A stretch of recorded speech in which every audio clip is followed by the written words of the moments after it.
Magandang araw! Ang ibabahagi ko ngayong araw ay tungkol sa teoryang feminismo. Magbasa, makinig, matuto at magsaya. Ako si Binibining Menya. Handa na ba kayo?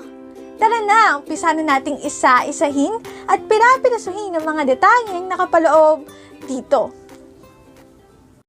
Maaari kong ibigay ang soft copy ng video na ito, mag-email ka lamang o kaya naman ay mag-message sa aking Facebook page.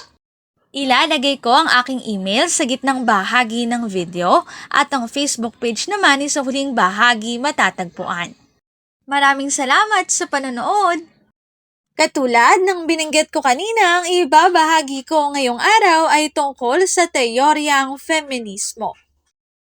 Teoryang feminismo. Ang pananaw na ito ay naglalayong ng sistemang sa kababaihan.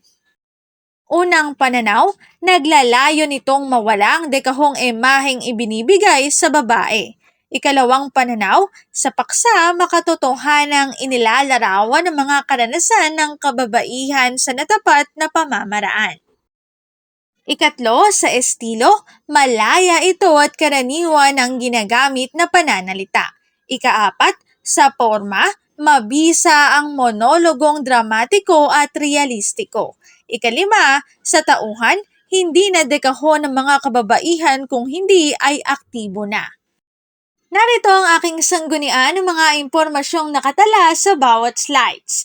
Kung interesado kayo na magbasa pa, maaari niyong bisitahin ang website na ito. Teoryang feminismo. Dito na nagtatapos ang aking pagbabahagi. Sana ay marami kayong natutuhan. Muli, magbasa, makinig, matuto at magsaya. Ako si Binibining Menya. Paalam!